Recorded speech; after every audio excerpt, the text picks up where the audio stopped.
नमस्कार दोस्तों, सिर्फ 1 मिनट के लिए इस वीडियो को आपको देखना है। इसके बाद आप चाहे तो इस वीडियो को छोड़कर जा सकते हैं। इस वीडियो के अंदर मैं बजट की सिर्फ वही बातें नहीं बताऊंगा जो आप पहले से जान, बल्कि इसके पीछे क्या रीजन है, सरकार ने आखिर इतने सारे टैक्सेस क्यों बढ़ा दिए गए हैं खासतौर पर स्टॉक मार्केट के अंदर, और आखिर सरकार इसके पीछे क्या रीजन रखती है, क्या उसकी पीछे योजना है, उसके बारे में हम बात करने वाले हैं।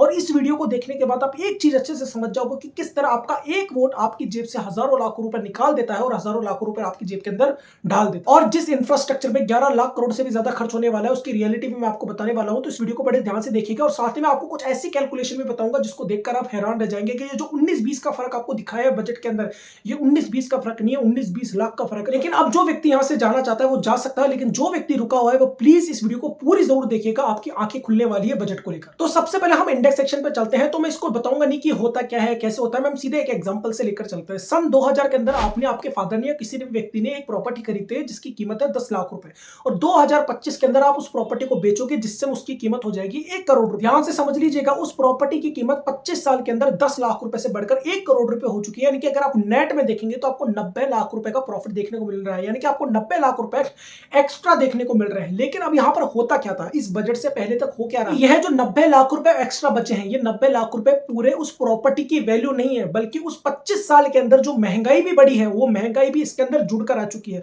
यानी कि टोटल आपको 90 लाख रुपए का प्रॉफिट हुआ, तो 90 लाख रुपए के प्रॉफिट में से अगर मानकर चलते हैं 40 लाख रुपए इस वजह से बढ़े क्योंकि इसके अंदर इन्फ्लेशन भी ऐड हुआ है, और 50 लाख रुपए आपकी वैल्यू बढ़ी है उस प्रॉपर्टी की, तो 50 लाख रुपए अलग रख दीजिए और 40 लाख रुपए अलग रख दीजिए।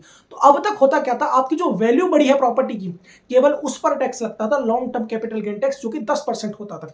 यानी कि आपको जो टैक्स लगना चाहिए था वह सिर्फ 50 लाख पर लगना चाहिए। लेकिन अब सरकार ये कह रही है कि वो जो इंडेक्सेशन का बेनिफिट था, यानी कि वो जो इन्फ्लेशन का 40 लाख रुपए जो बना है तुम्हारा, उस पर भी आपको टैक्स देना पड़ेगा, और वो टैक्स भी बढ़ा दिया गया है। यानी कि long term capital gain tax पहले यानी कि 10% था, वो अब बढ़कर 12.5% हो चुका है। तो अब आप खुद कैलकुलेट कीजिएगा कि 50 लाख पर 10% टैक्स कितना होता है और 90 लाख रुपए पर 12.5% टैक्स कितना होता है। तो आपको डिफरेंस 5 से 6 लाख रुपए का एक्स्ट्रा दिखाई देगा। यानी कि अगर आपकी 1 करोड़ की प्रॉपर्टी है तो लगभग 11 लाख रुपए का टैक्स आपको सरकार को देना पड़ेगा। और यहां मैं सिर्फ प्रॉपर्टी की बात नहीं कर रहा हूं सर, अगर आपने कोई शेयर्स खरीदा है, आपने कोई बॉन्ड में इन्वेस्टमेंट किया हुआ है, म्यूचुअल फंड जो कि इक्विटी के अंदर आती है, अगर आपने कोई गोल्ड लिया हुआ है, सब पर long term capital gain tax 12.5% हो चुका है, और ये 12.5% इंडेक्सेशन से हटा दिए गए, आपको इंडेक्सेशन का बेनिफिट नहीं देखने को। तो यहां से आपको क्या समझ में आ रहा है, यहां से आपको यह समझ में आ रहा है कि पहले सरकार की जो नजर थी वो सिर्फ और सिर्फ आपकी इनकम पर थी, इनकम पर लगातार टैक्स बढ़ाया जा रहा था, इनकम पर आपकी नजर थी। लेकिन अब सरकार की नजर आपकी सेविंग्स पर भी हो चुकी है, क्योंकि सरकार के पास तो सारा डाटा अवेलेबल है, उनको अच्छे से पता है आपके पोर्टफोलियो में कितना प्रॉफिट दिखाई दे रहा है, आपने कहां प्रॉपर्टी खरीदी हुई है, कितनी प्रॉपर्टी ली हुई है, उसमें कितना मार्जिन बनेगा, कितना प्रॉफिट बनेगा। तो जहां उसको पैसा दिखाई दे रहा है उसी जगह पर वो टैक्स लगाना शुरू कर देती है। जैसे आपने गेमिंग इंडस्ट्री के अंदर देखा था, जब गेमिंग इंडस्ट्री शुरुआत में कुछ नहीं कर रही थी तब कुछ नहीं, जैसे वो बूम करने लगी, लोग आने लगे, वहां पर टैक्स लगा दिया अच्छा खासा। वेल, इसके बारे में हम आगे अच्छे से जिक्र करेंगे कि आखिर ये सारी चीजें मोदी सरकार आकर करना क्यों चाहती है, क्या रीजन है इसके पीछे। लेकिन अब हम बात करते हैं स्टॉक मार्केट की, क्योंकि स्टॉक मार्केट में लोगों के साथ इससे भी बुरा हाल देखने को मिला है। अब बड़े ध्यान से समझिए, मैं आपको बताता हूं। अगर मैं बात करूं, यहां तक मैंने बात करी थी long term capital gain tax की, जो कि 10% से बढ़कर 12.5% हो गया। लेकिन जो short term capital gain tax है, यानी कि अगर आप 1 साल से नीचे किसी भी एसेट्स को सेल कर देते हो तो उस पर आपको short term capital gain tax देना पड़ेगा, जो कि 15% से बढ़कर 20% हो चुका है। तो जो लोग ट्रेडिंग करते थे, चाहे फ्यूचर्स में करते हो, ऑप्शंस में करते हो, उनको short term capital gain tax भी देना पड़ेगा, वो है 20%। इतना सब कुछ सुनने के बाद आपको लग रहा होगा यार ये तो बहुत ज्यादा हो गया यार, लेकिन ये बहुत ज्यादा नहीं हुआ है। यहाँ पर एक और टैक्स इंक्लूड हुआ है। ये टैक्स तो पहले भी लगता था, जिसको बोलते हैं एसटीटी, सिक्योरिटी ट्रांजैक्शन टैक्स। लेकिन यहाँ पर क्या बढ़ोतरी देखने को मिली है, बड़े ध्यान से समझिए। जैसे कि मैंने कहा कि अभी गवर्नमेंट के पास सारा डाटा अवेलेबल है, उसको अच्छे से पता है कि कोरोना क्राइसिस के बाद लोग स्टॉक मार्केट के अंदर कितना ज्यादा आ चुके हैं, उनके पोर्टफोलियो में कितना ज्यादा पैसा बन रहा है, और खासतौर पर लोग ट्रेडिंग से, ऑप्शन ट्रेडिंग से कितना पैसा बना। तो यहाँ पर जो ऑप्शन ट्रेडिंग है, ऑप्शन ट्रेडिंग में जो एसटीटी पहले लगता था वो लगता था 0.0625%, जिसको बढ़ाकर अब 0.1% कर दिया गया है। अब ये 0.1% आपको देखने में बहुत छोटा नंबर लगता होगा, यार कितना ही कम क्या होगा, लेकिन लगभग 60% का टैक्स बढ़ा दिया गया है यहाँ पर। यानी कि अगर आपका साल का एसटीटी जो है वो कैलकुलेट करते हुए अगर 1 लाख रुपए लगता है तो अब वो लगेगा 1,60,000 रुपए। ये एसटीटी सीधा बढ़ा दिया है गवर्नमेंट ने। अब आप सोच कर देखिए कि इससे गवर्नमेंट को कितना बड़ा मुनाफा एक साथ देखने को मिलेगा, क्योंकि कितना पैसा स्टॉक मार्केट में हर दिन लगता है ऑप्शंस के अंदर। यही हाल इन्होंने फ्यूचर्स के अंदर भी करा है, फ्यूचर के टैक्स को भी बढ़ाया। अब यहां सरकार इसके पीछे जो बहाना दे रही है वो बहाना ये है कि वो चाहती है कि लोग ज्यादा ऑप्शन के अंदर इन्वेस्टमेंट ना करें, ऑप्शन में पैसा ना लगाए, फ्यूचर्स के अंदर पैसा ना लगाए, हम यूथ को बचाना चाहते हैं। तो अब मुझे एक छोटी सी बात बताकर देखिए, शराब से, सिगरेट से कितने सारे यूथ बर्बाद हो रहे हैं, उस पर कितना ज्यादा टैक्स बढ़ा दिया गया। क्या शराब का सेवन करना लोगों ने बंद कर दिया? नहीं करा, बल्कि इसके टैक्स से सरकार को काफी अच्छा बेनिफिट देखने को मिल रहा है। अगर सच में यूथ की परवाह है, इनको सच में ही बचाना है, तो शराब को और सिगरेट को पूरी तरह बैन क्यों नहीं कर दिया जाता? नहीं कर सकती सरकार, क्योंकि इससे सरकार का बहुत सारा पैसा चला जाएगा एक झटके के अंदर। सरकार सिंपल सा गेम खेलती है कि जहां लोगों के पास सबसे ज्यादा पैसा बढ़ रहा है, जहां से पैसा आता हुआ दिखाई दे रहा है, वहां जाकर अपना मुंह देकर टैक्स लगा। यही काम इन्होंने गेमिंग इंडस्ट्री के अंदर किया, यही काम स्टॉक मार्केट में किया, यही काम अब आपकी सेविंग्स पर भी वो कर। अब आप सोच कर देखिए आपके साथ हो क्या रहा है स्टॉक मार्केट में। सबसे पहले आप डिपॉजिटरी चार्जेस देंगे, उसके बाद आप सीबी के चार्जेस देंगे, उसके बाद अगर आप इन्वेस्टमेंट करेंगे या फिर किसी शेयर को बाय सेल करेंगे तो आप ब्रोकरेज देंगे, उस पर आप जीएसटी देंगे, उसके बाद आप एसटीटी देंगे, इसके अलावा short term gain capital tax देंगे, इसके बाद long term capital gain tax देंगे। ये सारी चीजें आप देने के बाद जब आप प्रॉफिट कमाएंगे तब आपके हाथ में कुछ बचेगा, जो भी आप पैसा कमाएंगे। तो सरकार क्या कहती है?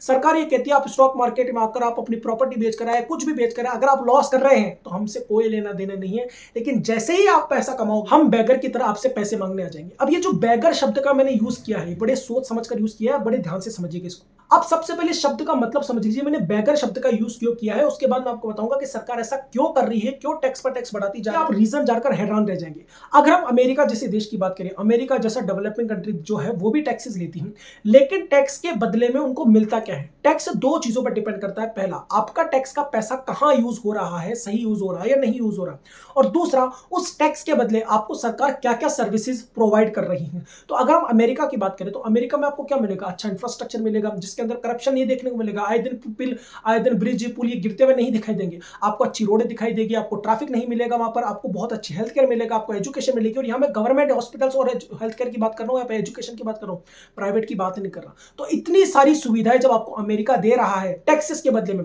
वहीं अगर हम इंडिया की बात करें तो इंडिया में आपको क्या मिल रहा है? कुछ भी नहीं देखने को मिल रहा। ना आपको अच्छी रोडें देखने को मिलेगी, रोडे पर आपको गड्ढे मिलेंगे, थोड़ी भी बारिश आ जाती है तो वो रोड नदी बन जाती है। इसके अलावा आपको बहुत ज्यादा ट्रैफिक देखने को मिलेगा। इसके अलावा गवर्नमेंट एजुकेशन और गवर्नमेंट हेल्थ केयर आप अच्छे से जानते हैं कि उनकी हालत क्या हो रखी है। तो जब टैक्स के बदले लोगों को कुछ मिल ही नहीं रहा तो आपको लगता है कि लोगों को टैक्स देना चाहिए। इसलिए मैंने बैगर शब्द का यूज किया है। आप कभी भी देख लीजिएगा किसी भी भिखारी को जब आप पैसे देते हो, 100 रुपए, 200 रुपए, 5 रुपए, 2-3 रुपए, जो भी आप पैसे दो, वो बदले में आपको कोई सर्विस प्रोवाइड नहीं करता। बिल्कुल यही काम कर रही है सरकार इसमें। आप कितना ही टैक्स दे लीजिए, यहां पर अगर आप कैलकुलेशन देखेंगे टैक्सेस की तो टैक्सेस अमेरिका के बराबर ले रही है सरकार, या शायद उससे भी ज्यादा, लेकिन जो सर्विसेज प्रोवाइड कर रही है वो बिल्कुल ही थर्ड क्लास प्रोवाइड कर रही है। यही सबसे बड़ी प्रॉब्लम है कि टैक्सेस तो आप अमेरिका के बराबर लेते हो, लेकिन आप जो सर्विस है वो बिल्कुल 2 कौड़ी की दे रहे हो।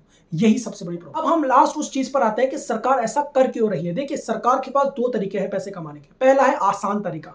आसान तरीका क्या है कि जहां भी लोग पैसा कमा रहे हैं, जहां भी आपको लगता है कि यार, क्योंकि सरकार के पास डाटा अवेलेबल है सब कुछ, सरकार को भी ये समझ में आ गया कि लोग बहुत अच्छा खासा प्रॉफिट बना रहे हैं स्टॉक मार्केट से, तो स्टॉक मार्केट पर लगा दो टैक्स। इससे पहले गेमिंग इंडस्ट्री में बनाया तो गेमिंग इंडस्ट्री में लगा दो टैक्स। तो जहां सरकार को ये लग रहा है कि आप पैसा कमा रहे हैं, वहीं पर वो टैक्स लगाना शुरू कर देते हैं, और धीरे धीरे जो भी बेनिफिट्स आपको देखने को मिलते थे, जैसे इंडेक्सेशन का मिला, वो सब कुछ निकाल। आप देख लीजिए पिछले 10 सालों के अंदर सरकार करना क्या चाह रही है। पिछले 10 साल में देखिए सरकार कर क्या रही है। हर चीज पर लगातार टैक्स बढ़ाई जा रही है। एजुकेशन पर भी टैक्स लगा दिया, आटे पर भी टैक्स लगा दिया। 21 रुपए किलो का आटा अब 42 रुपए किलो मिल रहा है। अरहर की दाल जो 80 रुपए किलो आती थी वहां 200 रुपए किलो मिल रही है। और इसके अलावा जितना टैक्स बनता है, जहां से बन सकता है वहां पर टैक्स लगाया जा रहा है और उससे पैसे कमाए जा रहे हैं। यह है पहला तरीका, आसान तरीका, और इस आसान तरीके पर काम कर रही है पिछले 10 साल से मोदी सरकार। आप खुद देख लीजिए जाकर। दूसरा है मुश्किल तरीका। इस मुश्किल तरीके में जो सबसे बड़ी प्रॉब्लम है वो है इनकी एज की। आप देखिए मोदी जी की एज क्या है, 74। निर्मला सीतारमण जी की एज क्या है, 64। अब मुझे आप सोचकर देखिए, आपके जो भी पेरेंट्स हैं उनकी एज अगर आप 75 मानकर चले, आपके फादर की एज, क्या आपके फादर 75 की एज के अंदर पूरे घर को अच्छे से संभाल पाएंगे? आप कहोगे हो सकता है। क्या वो पूरे मोहल्ले को अच्छे से संभाल पाएंगे? किसी की लाइट गई है, किसी की क्या हुआ है, रोड साफ सफाई है या नहीं है, शायद ना संभाल पाए। क्या पूरे जिलों को संभाल पाएंगे या फिर पूरे देश को संभाल पाएंगे? मुश्किल है ना। इसलिए मैंने कहा दूसरा चीज मुश्किल है, क्योंकि इसमें यह सोचना पड़ेगा कि हम बिना किसी और प्रेशर डाले भारतीय लोगों पर, इंडिया के लोगों पर, बिना और प्रेशर डाले ऐसे कौन कौन से तरीके निकाले जिससे हम ज्यादा से ज्यादा पैसा कमा सके। अभी सरकार पूरी तरह से डिपेंड है टैक्स के पैसे पर।